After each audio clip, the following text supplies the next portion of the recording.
어떻게 알 수 있는가 이렇게 바꿨고요. 그리고 시편 19편 1절부터 4절까지를 포함을 시켰습니다.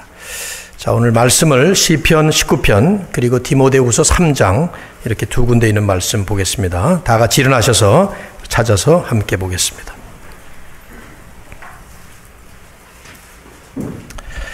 먼저 시편 19편 1절부터 4절까지 우리 찾으셨으면 한 목소리로 넉 절을 다 읽겠습니다. 시작. 하늘이 하나님의 영광을 선포하고 궁창이 그의 손으로 하신 일을 나타내는도다. 날은 날에게 말하고 밤은 밤에게 지식을 전하니 언어도 없고 말씀도 없으며 들리는 소리도 없으나 그의 소리가 온 땅에 통하고 그의 말씀이 세상 끝까지 이르도다. 하나님이 해를 위하여 하늘에 장막을 베푸셨도다. 아멘. 디모데후서 3장 15절부터 17절입니다. 우리 신약 성경의 346페이지쯤 될 겁니다. 디모데후서 3장 15절부터 17절 같이 읽습니다. 시작. 또 어려서부터 성경을 알았나니 성경은 능히 너로 하여금 그리스도 예수 안에 있는 믿음으로 말미암아 구원에 이르는 지혜가 있게 하느니라. 모든 성경은 하나님의 감동으로 된 것으로 교훈과 책망과 바르게 함과 의로 교육하기에 유익하니 이는 하나님의 사람으로 온전하게 하며 모든 선한 일을 행할 능력을 갖추게 하려 함이라. 아멘. 자리에 앉으시기 바랍니다.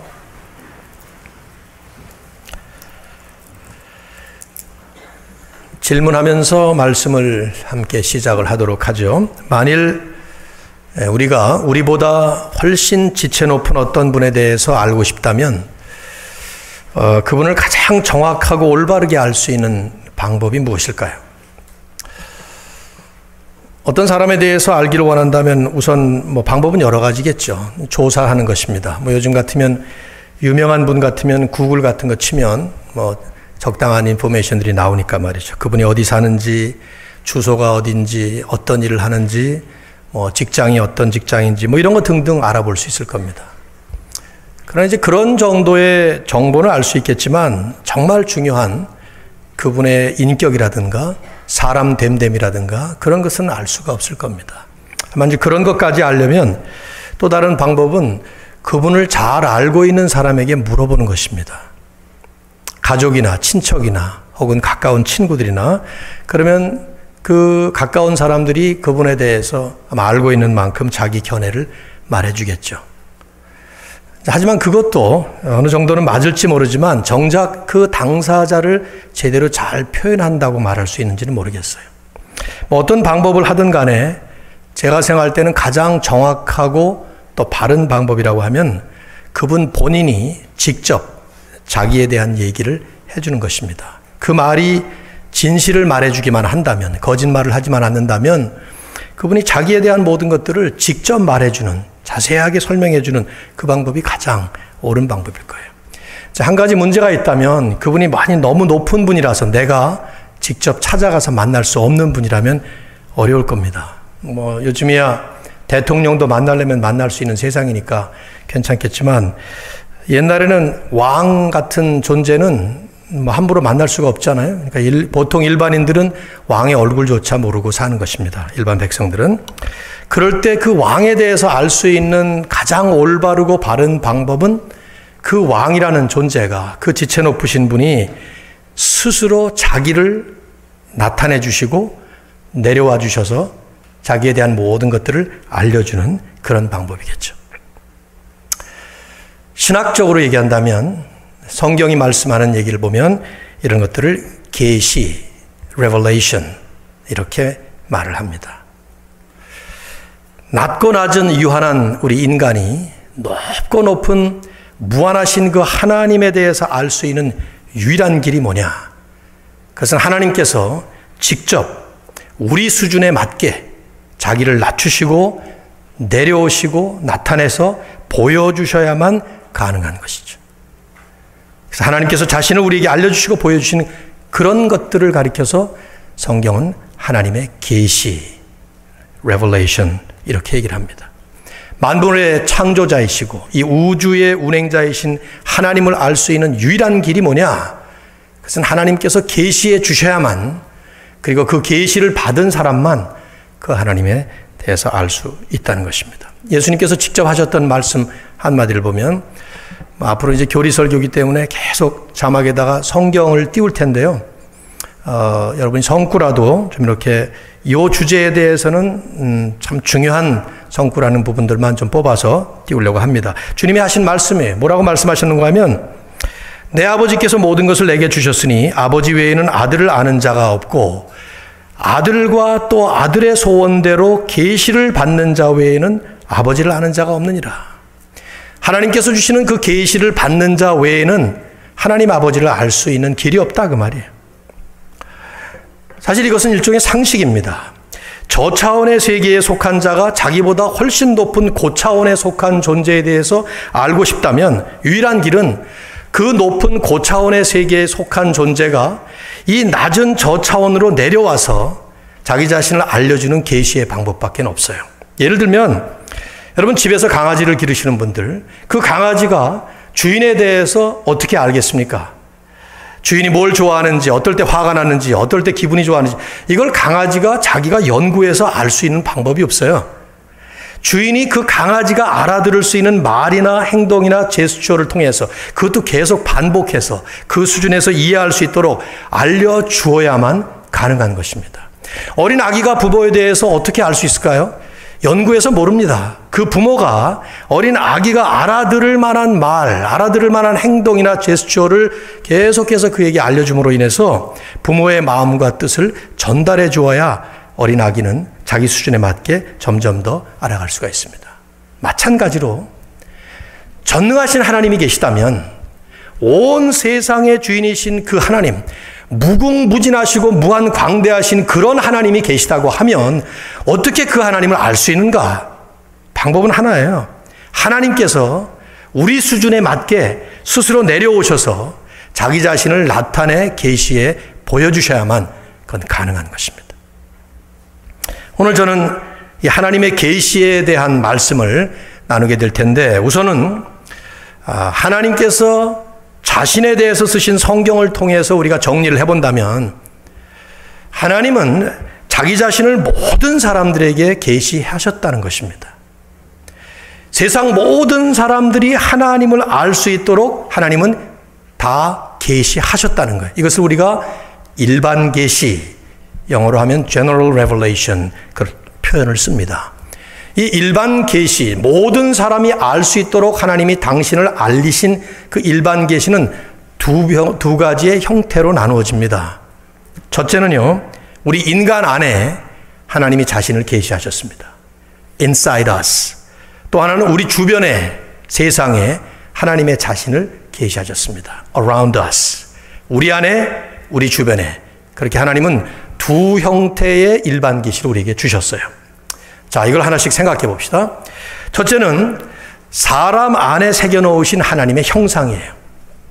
일종의 하나님의 자국이죠. 우리 안에 내면 속에 하나님을 알 수 있도록 하는 증거를 주셨다는 것입니다. 창세기 1장을 보시면 여러분 성경 첫 서두가 하나님이 세상을 창조하신 것을 쓰고 있는데, 거기에 사람 창조에 대해서 특별한 일이 나옵니다. 뭐가 나옵니까?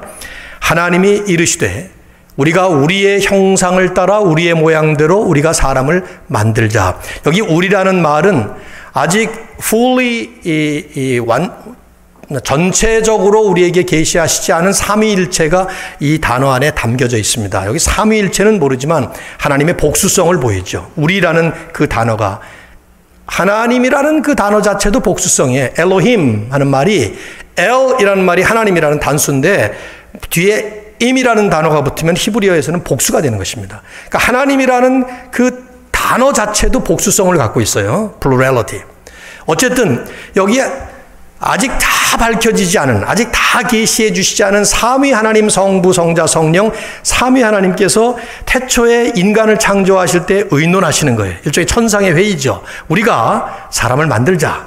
근데 어떻게 만드냐? 다른 모든 피조물은 그냥 만들지만 우리 형상을 따라 우리의 모양대로 사람을 만들자. 그래서 실제로 하나님이 자기 형상, 곧 하나님의 형상대로 사람을 창조하셨습니다. 그게 성경 처음에 나오는 얘기 아니에요?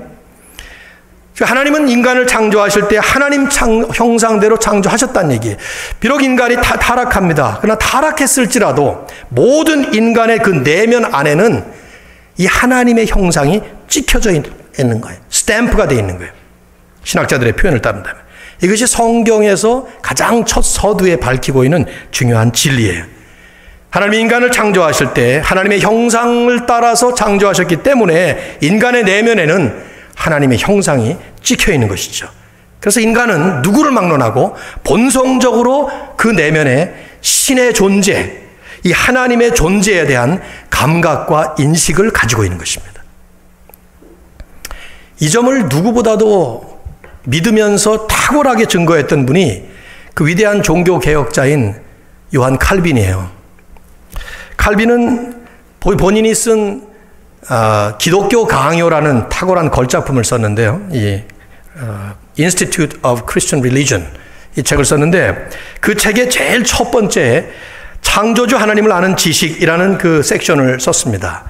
거기에 1권 3장 1항을 제가 좀 발췌해서 중략하면서 발췌해서 여러분에게 읽어드리겠습니다. 한번 들어보세요. 탁월한 신학자의 이 성경적 이 진리에 대한 요약이에요. 들어보십시오. 인간의 마음속에 본능적으로 하나님에 대한 지각, 감각이 존재한다는 것을 우리는 논란의 여지가 없는 사실로 받아들인다. 중략하고 하나님은 친히 자신의 신적 위엄을 어느 정도나마 알 수 있도록 어느 정도의 사고력을 모든 사람들 속에 심어 놓으셨다. 중략. 사람들은 누구나 하나님이라는 분이 계시며 또한 그 하나님이 사람을 지으신 분이라는 것을 알고 있기 때문에, 지각하고 있기 때문에 그에게 존귀를 돌리지 못하거나 그의 뜻에 자기들의 삶을 드리지 못했을 경우에는 그들 자신의 양심이 그들을 정죄한다. 그러면서 이런 말을 덧붙였어요. 심지어 짐승과 다를 바 없는 것 같은 가장 미개한 사람들에게도 여전히 종교의 씨앗 같은 것이 어느 정도 있는 것을 보게 된다. 중략하고. 그래서 세상이 시작된 이래로 종교 없는 지역, 종교 없는 도시, 종교 없는 가족이 있었던 적은 없었는데 이런 사실이야말로 신에 대한 감각이 모든 사람들의 마음속에 새겨져 있다는 무언의 고백인 셈이다. 그러면서 우상 숭배의 예를 들었습니다. 사실 우상 숭배조차도 이러한 관념이 있다는 명확한 증거가 된다. 왜냐하면 사람은 자기 위에 다른 존재를 올려놓고 자기 자신을 그 밑에 굴복시키는 일을 순순히 하지 않는다는 것을 우리는 잘 알고 있다. 그럼에도 불구하고 우리 스스로가 우상을 만들어내서 거기에 자기가 굴복한다는 것은 그 안에 있는 신 개념, 신에 대한 숭배 개념이 우리 안에 본능적으로 있다는 것이죠. 그래서 결론을 이렇게 맺었어요. 칼빈의 결론입니다. 사람의 정신 속에서 이 신적 존재의 관념을 제거하는 것은 사실상 불가능한 것이다. 칼빈은 이러한 인간 내면에 본성적으로 자리 잡고 있는 신의식, 내재적 신의식에 대해서 종교의 씨앗 이렇게 불렀습니다. Seed of religion. 종교의 씨가 우리 모든 인간에게 있다. 그래서 어느 시대, 어느 민족, 어느 문화권에도 토속신앙이라는 것이 다 종교가 존재하기 마련이라는 것이죠. 여러분 인류문화학적으로 종교가 없는 지역, 없었던 시대가 단 한 번도 없습니다. 자, 그런데 왜 세상은 그러면 그렇게 분명히 자기 안에 하나님을 알 수 있는 신적 감각이 있는데 왜 하나님을 보지 못하고 하나님을 믿지 않는가? 답은 당연히 죄 때문입니다. 죄가 영혼의 눈을 가렸기 때문입니다. 마치 저처럼 이렇게 안경 쓴 사람, 이 안경에 때가 묻으면 앞이 잘 희미하게 안 보이죠. 겨울철에 추운 데 있다가 따뜻한 데로 확 들어오면 그냥 쫙 하고 김이 서려서 아예 앞이 안 보여버리죠. 저는 안경을 쓰고 있기 때문에 아주 그 예화가 탁 생각이 나는데 비슷해요. 죄가 인간의 눈을 가려버렸기 때문에 이 죄라는 것이 인간의 정상적 정서를 망가뜨리고 인간의 뛰어난 감각을, 이 지각을 둔탁하게 만들었기 때문에 인간은 본능적으로는 하나님을 알지만 그 안에 있는 것을 분명히 믿으면서도 그러면서 하나님을 부인하는 것입니다. 알면서도 믿지 않고 섬기지 않고 영광을 돌리지 않는. 좀 있으면 이제 바울이 한 말씀이 나오게 되는데 중요한 것은 이러한 그 인간의 본능적인 내재적 신의식 때문에 무신론자라 하더라도 아주 공격적인 무신론자라 하더라도 자기는 무신론자라 하는데 자기도 모르게 하나님을 찾게 되는 반사적인, 무의식적인 반응을 보일 때가 있는 것입니다. 그래서 엉뚱한 일들이 가끔 일어나죠. 미국의 그 무신론자들의 모임인 무신론 협회라는 게 있어요. 무신론 협회의 회장을 지냈던 유명한 사람으로 여자인데요. 메릴린 머레이 오헤어라는 여성이 있습니다. 이 사람은 자기 스스로 하나님의 존재를 믿지 않는 무신론자일 뿐만 아니라 기독교를 반대하는 anti Christian movement, 이 반기독교 운동에 가장 앞장섰던 아주 전투적인 핵심적인 전위 리더였습니다. 여러분, 미국의 한때는 공립학교 퍼블릭 스쿨에서 기도가 허락됐습니다. 근데 이런 사람들 때문에 기도가 폐지된 거예요. 이런 사람들이 운동을 해서. 그래서 이 사람이 이제 한참 미국 공립학교에서 기도하면 안 된다 하는 그런 운동을 이제 벌리기 위해서 실제로 기도 금지 운동을 벌렸어요. 이게 법원까지 올라가서 법원에서 통과된 것인데, 공립학교에서는 기도하면 안 된다. 이걸 그 당시만 해도, 이 사람이 이 운동을 벌일 때만 해도 보편적인 그 분위기가, 미국 분위기가 된다는 분위기였어요. 그런데 이제 재판까지 올라가서 법원에서 이제 판결이 내리는데, 법정에서 판결이 나는 날 이 사람이 기대하지 않게 승리를 한 거예요. 그러니까 법정에서 판사가 무신론자인 이 사람에게 승소 판결을 내린 거예요. 앞으로는 퍼블릭 스쿨에서는 기도하면 안 된다. 근데 이 사람은 너무 좋은 나머지 벌떡 뛰면서 손을 반짝 들고 소리를 친 거예요. Oh my God, I won! 그런 거예요. 자기는 무심결에 한 말인지 모르겠어요. 그 다음날 신문에 뭐라고 나오는가 하면, 무신론자가 자신의 승리의 축하를 하나님께 돌리더라, 이렇게 나옵니다. 이런 일이 최근에도 있었죠. 요즘에 아마 참 가장 인기 있는 작가 중에 한 사람이 리차드 도킨스 같은 사람 아닌가 생각돼요. 그 사람이 쓴 책 The God Delusion, 만들어진 신, 여기에 대해서 팀 켈러 목사님이라든지 많은 참 변증을 잘 하시는 분들이 그 반박론을 피기도 하고 책을 쓰기도 하고 뭐 그랬는데, 이 사람은 원래 그 에볼루셔니스트면서, 그러니까 이 진화론적 생물학을 전공한 과학자입니다. 탁월한 과학자, 석학이에요. 근데 지금은 이제 과학자로보다는 이런 책을 쓰면서 아주 강력하게 과학적인 논증을 통해서 기독교는 엉터리다, 신이라는 것은 존재하는 게 아니라 사람의 마음속에 만들어진 것이다, 이걸 이제 입증하기 위해서 여러분 유튜브 들어가 보면 이 사람에 대한 게 많이 나옵니다. 근데 이런 사람도 실언을 한 적이 있어요. 2012년 2월 14일인데요.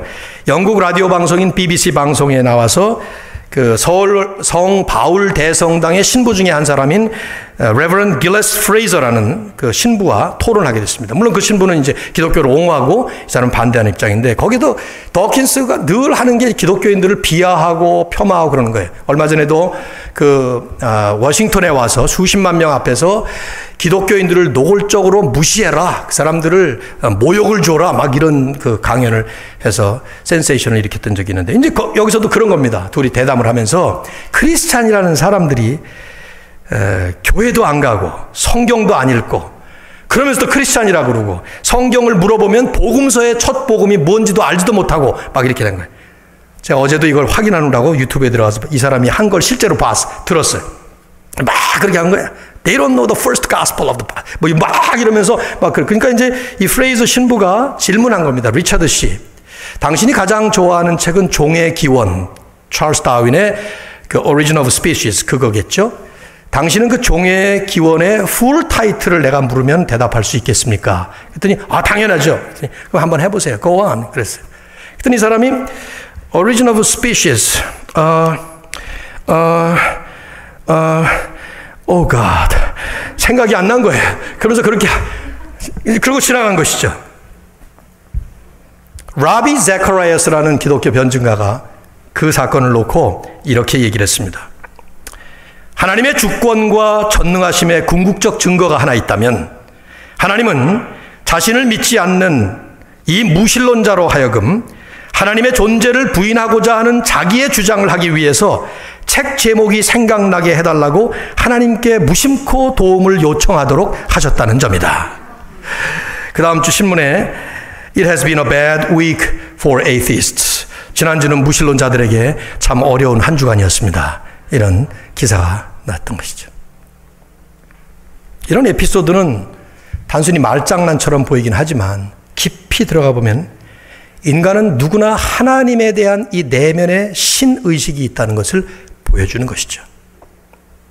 아무리 하나님을 부인하는 사람이라도, 아무리 노골적으로 공격적으로 하나님이 없다고 주장하는 무신론자라 하더라도 그의 마음, 그의 영혼 깊은 곳에는 하나님을 아는 감각이 있고 지각이 있고 그 하나님을 갈망하는 사모함이 있게 마련이라는 것입니다.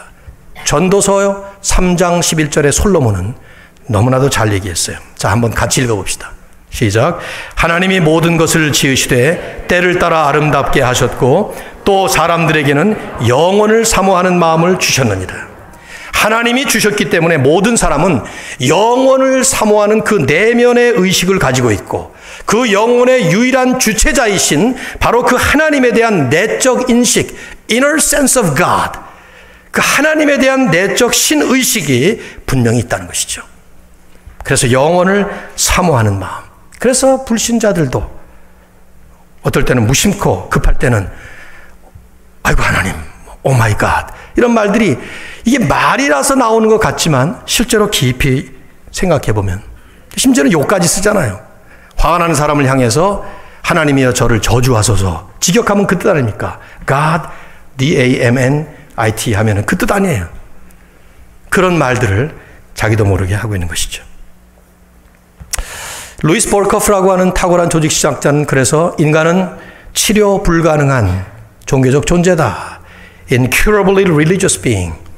치료할 수 없도록 종교의 영향을 받고 있다는 것이죠. 아니 심리학자인 칼 융이라고 하는 분은 더 재미있는 말을 했어요. 사람의 여러 의식 중에 가장 강렬한 의식은 신의식이다. 무신론자도 마찬가지다. 아니 무신론자들은 심리학자가 한 말이에요. 무신론자들은 하나님 없다고 믿는 사람들이 아니라 자기 속에 있는 하나님의 의식을 지우려고 몸부림치는 사람들이다. 그들은 신이 없다는 것을 증명하기 위해서 주야로 신을 묵상하며 살아가는 사람들이다. 참 재미있는 말이기도 하고 안타까운 말이기도 하는 것이죠. 우리 안에 하나님은 인간의 내면에 하나님의 형상을 따라 만드시면서 모든 사람에게 하나님을 알 수 있는 증거를 심어 놓으셨습니다. 두 번째 일반 계시의 또 하나의 종류는 우리 주변의 외부적인 거예요. 즉 하나님께서 창조하신 후에 운행해 나가시는 이 모든 피조 세계죠. 우리가 늘 보고 사는 세상, 우리가 늘 듣고 사는 이 세상의 소리들, 이것들은 하나님을 우리의 창조자시다, 또 하나님이 우주의 섭리자시다 하는 것을 증명해 보이는 뚜렷한 증거라는 것이죠. 우주 만물을 만드신 창조주로서의 증거와 이 모든 만물을 운행하시는 섭리자로서의 증거를 뚜렷이 보여주고 있다는 것입니다. 두 개의 성경 구절이 우리가 주목할 만한 성경 구절이에요. 아까 이미 우리 같이 나눴던 그 성구 시편 19편 1절입니다. 자, 한번 읽어보십시오. 시작. 하늘이 하나님의 영광을 선포하고 궁창이 그의 손으로 하신 일을 나타내는도다. 우리가 보는 하늘은 하나님의 영광을 선포하고 있다는 거예요. 이 온 우주 만물은 하나님이 손으로 하신 일을 분명하게 보여주고 있다는 것이죠. 바울은 이것을 로마서 1장에서 모든 인간의 보편적인 죄를 설명을 하면서 이 부분을 아주 뚜렷하게 말씀을 하고 있습니다. 로마서 1장 19절 20절 말씀을 보시기 바랍니다. 이는 하나님을 알만한 것이 그들 속에 보임이라. 하나님을 충분히 알만한 것이 그들 안에 보인다는 거예요. 하나님께서 이를 그들에게 보이셨느니라. 창세로부터 그의 보이지 아니하는 것들, 즉 하나님의 영원하신 능력과 신성이 그가 만드신 만물에 분명히 보여 알려졌나니 그러므로 그들이 핑계하지 못할지니라. 여기에 바울은 이 모든 만물의 아주 뚜렷한 일반 계시의 세 가지 특징을 말합니다. 첫째는요, 너무 분명하고 명백한 계시라는 거예요. 그래서 아무도 핑계할 수 없다는 것입니다. 둘째는 보여질 뿐만 아니라 느끼고 있다는 거예요. 여기에 보여 알려졌나니 두 개의 동사를 쓴 것은 그냥 쓴 게 아니에요. 보이고 있고요. 그 다음에 알려졌다. 영어로 표현한다면 perceived 혹은 understood 그 말이에요.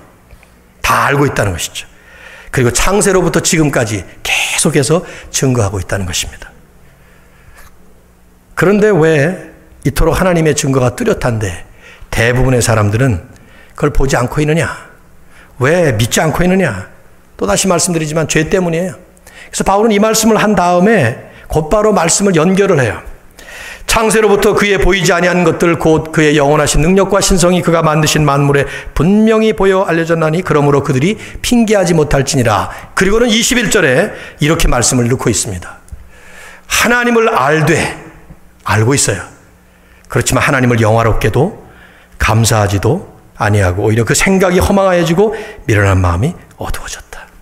그러니까 우리 그리스도인들조차도 예수님을 만나기 전에는 그리스도를 통해서 하나님의 은혜를 누리고 하나님의 그 손이 우리를 만져주셔서 우리의 영안이 열리기 전에는 이러한 일반 계시 속에서 존재하는 하나님의 그 존재를 우리도 만나지 못했던 것이죠. 믿지 못했던 거예요.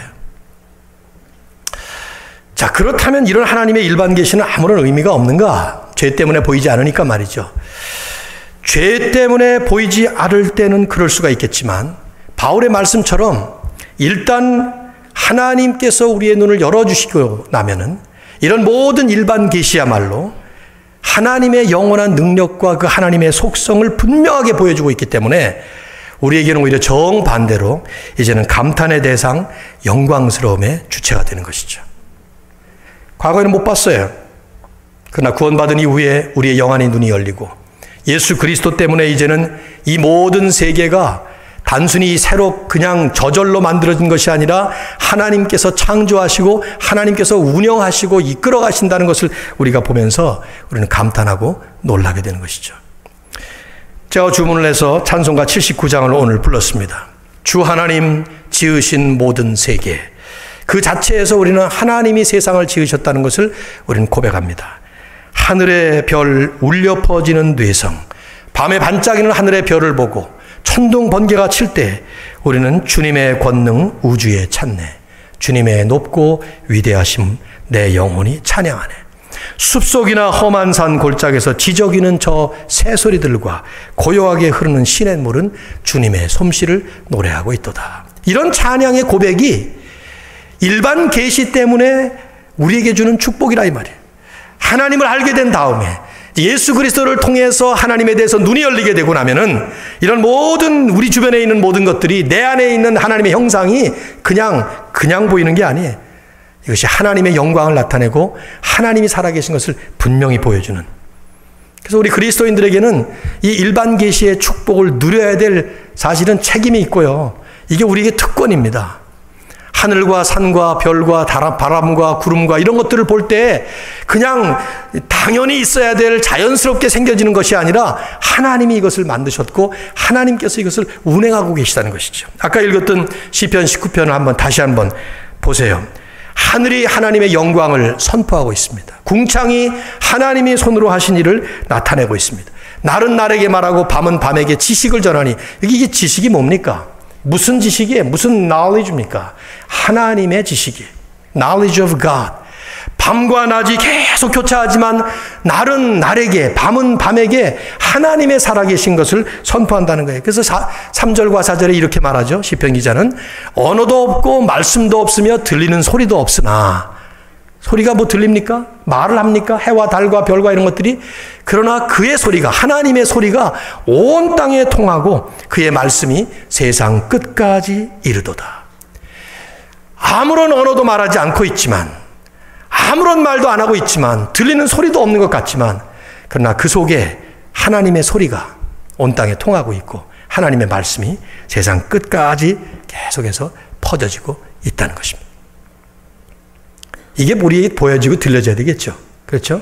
우리의 영안과 우리의 영의 귀가 열려서요.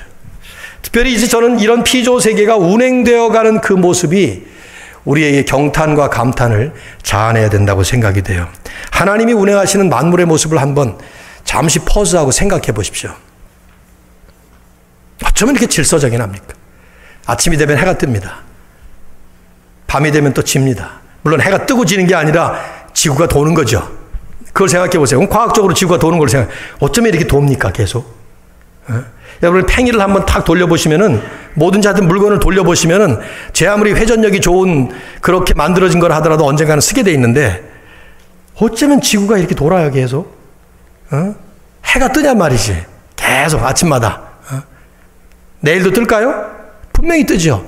하나님께서 만드신 이 세상을 하나님은 특별한 이변이 없는 한, 그 이변이라는 것이 이제 우리를 조금 주춤하게 만들긴 하지만 거기에 우리는 하나님의 특별한 이유가 있을 것이다 라고 생각을 해서 옆으로 잠깐만 제쳐놓는다면 이 세상은 일반적으로 사람들이 살아갈 수 있도록 정확하게 그리고 아주 조직적으로 돌아갑니다. 아침이 되면 해가 뜨고 밤이 되면 해가 칩니다. 환경 오염이나 환경 파괴로 인해서 변수가 많이 생기기는 하고 있지만은 여전히 사계절이 뚜렷한 지역은 그 사계절이 계절마다 바뀌고 바뀌는 계절마다 합당하게 세상의 모습과 그 안에 나오는 많은 것들이 이제 파릇파릇 나오는 것들 한번 보세요. 얼마나 신기한지 몰라요. 이 모든 세상을 보지 못하는 우리들로서는 그냥 우리 주변에 보고 있는 것만 봐도 돼요. 집안에 태어나는 어린아이 하나 보십시오.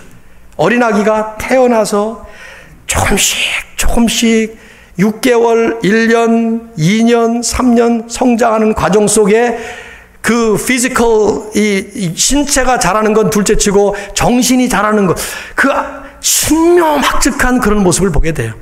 심지어는요, 여러분 각각의 자신의 모습을 봐도 돼요. 하나님이 운행하시는 것을. 저는 지난 한 주간이 너무 힘든 한 주간이었어요. 월요일과 화요일은 감기 몸살이 갑자기 찾아오면서 열이 막 오르니까 제가 늘 하듯이 그냥 자리에 누워서 이불 뒤집어 쓰고 땀 내고 이러고 한 이틀 동안 꼼짝 못하고 누워있다가 낫는 듯 해가지고 딱 일어나는데 삐끗해가지고 또 이번엔 허리가 하는 바람에 수, 목, 금 3일 동안을 일어나질 못하고 누워 있었습니다. 오늘 처음으로 이제 일주일 만에 밖을 나온 건데 어제 간신히 앉아서 이제 설교 준비를 하면서 이렇게 했는데 저는 너무 신기해요, 이것이. 물론 이제 의사들이나 뭐 생물학자들이나 이런 사람들은 그 허리 삔 거 거기에 뭐 이제 나는 디스크가 좀 있으니까 거기서 뭐 디스크가 좀 삐져나왔을 것이고 뭐 이렇게 설명을 하겠지만 그리고 근육이 뭉쳐서 그 다음에 근육이 풀리는 과정이 있고 뭐 이런 얘기들 하겠지만 전 그렇게 생각이 안 들어요. 하나님이 그 한순간 과정 하나하나를 계속해서 그냥 기도할 수밖에 없죠. 그러니까 박 목사님 보고도 설교 준비를 좀 하라고 해놓고 만일에 제가 하면 저 없는 다다음 주에 설교하시라고 그래서 아마 준비 목사님도 하셨을 것 같아요. 근데 이 하나하나 바뀌는 거 보세요, 여러분. 얼마나 신기해. 이 전부가 다 저절로 automatically 되는 게 아니라 이 말이에요. 저절로 해가 뜨고 저절로 해가 지고 하는 게 아니라 저절로 사람이 쓰러졌다 다시 일어나는 게 아니라 이 말. 하나님께서 그렇게 이 세상 우주 만물을 포함한 나를 포함한 전 우주를 붙잡고 운행하고 계시기 때문이죠. 제 말이 아니에요. 히브리서 1장 3절에 제가 자주 인용하는 말씀입니다. 여기 예수님에 대해서 말씀을 하면서 예수께서 이렇게 하고 계시다고 말씀을 하고 있습니다. 읽어보십시오. 여기 이는 하는 말은 그 앞에 나오는 말이니까. 자, 같이 시작. 이는 하나님의 영광의 광채시요 그 본체의 형상이시라. 이게 누구를 말하는 거냐고요? 그리스도예요. 그리스도가 하나님의 영광의 광채시고 하나님의 본체의 형상이시라는 거예요. 근데 그분이 뭘 하느냐? 그의 능력의 말씀으로 만물을 붙들고 계시다. He sustains. 예수 그리스도께서 태초에 말씀 한마디로 세상을 창조하셨던 그 능력의 말씀으로 이제는 붙들고 계시는 거예요. 저처럼 이렇게 손을 잡고 붙드는 게 아니라 말씀 한마디로 능력의 말씀으로 붙드시는 거예요. 지구가 돌아가도록 붙드시는 거예요. 이게 서지 않도록, 태양계에서 튀어나가지 않도록, 그리고 우리 한 사람 한 사람이 이렇게 우리의 삶을 운영해 나가고 영위해 갈 수 있도록 우리를 붙들고 계시는 거예요. 맥박이 1분에 몇십 번을 뛰도록 주님께서 붙들고 계신 것입니다. 호흡이 1분에 몇 번 들락날락해서 산소가 들어갔다가 불펜 나가고 그런 것들이 할 수 있도록 우리의 몸에 음식이 들어가서 그 음식이 우리의 몸에 신체를 튼튼하게 지탱해 줄 수 있도록 자양분이 되어주고 불필요한 분비물들이 전부 나가도록 주님이 지켜주시는 거예요. 붙들고 계시는 거예요. 운행하고 계시는 거라 이 말이죠. 이것이 하나님이 이 세상에 지금 엄연히 존재하고 계시는 뚜렷한 증거라는 것입니다. 그게 바로 일반 계시의 진리예요.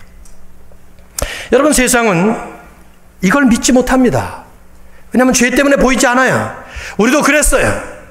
그러나 이제는 하나님께서 은혜를 통해서 예수 그리스도로 말미암아 우리의 눈을 열어주시니까 보이지 않던 하나님이 보이는 것과 똑같이 믿어지고, 보이지 않는 천국이 분명한 현실로 존재하는 현실 세계인 것을 믿음으로 고백할 수 있는, 그리고 살아가는 매일매일 매 순간 모든 과정이 바로 이 하나님의 붙들어 주시는, 창조 크리에이션만 아니라 서스테이닝, 붙들어 주시는 그 하나님의. 하지만 이러한 일반 계시는 한계가 있습니다. 이런 일반 계시만 가지고서는 하나님께서 우리에게 요구하시는 구원을 얻기에 합당한 지식을 터득하기에 부족한 것이죠. 미리 말씀드린 것처럼 죄 때문이에요. 죄 때문에 우리는 이런 마땅히 충분히 볼 수 있는 하나님의 흔적을 못 보는 것이죠. 내 안에도 내 주변에도. 바울은 그것을 로마서 아까 계속 말씀드렸던 1장 20절 이하의 말씀을 하고 있어요. 창세로부터 그의 보이지 아니하는 것들 곧 그의 영원하신 능력과 신성이 그가 만드신 만물에 분명히 보여 알려졌나니 그러므로 그들이 핑계하지 못할지니라. 그러면서 덧붙인 말씀이에요. 그러나 그렇게 하나님을 알지만, 알면서도 알되 하나님을 영화롭게도 아니하고 감사하지도 않고 오히려 그 생각은 허망하여지고 미련한 마음으로 마음은 어두워졌습니다. 예수님은 마태복음 13장에서 이사야 선지자의 말을 인용을 하면서 그 현상을 이렇게 얘기하고 있습니다. 듣기는 들어도 깨닫지 못하고 보기는 보아도 알지 못하리라. 이 백성들의 마음이 완악하여져서 그 귀는 듣기에 둔하고 눈은 감았도다. 보아도 보지 못하는 거예요. 들어도 듣지 못하는 거예요. 마음이 완악하여졌기 때문에 깨닫지를 못하는 것입니다. 그것이 바로 죄 때문이다. 그래서 더 이상 인간은 이 죄 때문에 탁월한 지혜를 가지고 태어났지만은 그 인간의 지혜는 스스로는 하나님을 알 수 없게 된 것입니다. 바울은 고린도전서 1장 21절에서 그렇게 선포를 했어요. 이 세상이 자기의 지혜로는 하나님을 알지 못한다. 그래서 택하신 방법이 뭐냐? 하나님께서는 전도에 미련한 것으로 믿는 자들을 구원하시기를 기뻐하셨도다. 그것이 이제 성령의 역사를 통해서만 이루어진다는 거예요. 사람의 지혜가 가르친 말로 하지 아니하고 오직 성령께서 가르친 것으로 하니 영적인 것은 영적으로 분별하느니라. 아무리 깊은 통찰력을 갖춘 사상가도 자기 내면을 들여다보면서 하나님의 존재를 발견 못합니다. 온 세상을 다 돌아다니면서 세상을 탐험해도 그 안에 있는 뚜렷한 하나님의 증거를 찾아낼 수 없습니다. 하나님을 발견하고 그래서 영생의 길을 얻는 유일한 길은 길이요 진리요 생명이신 그 예수 그리스도를 보여줌으로써 그분을 통해서 하나님을 알게 하고 그분을 통해서 구원을 얻게 하는 성경을 통해서만 가능하게 하셨습니다.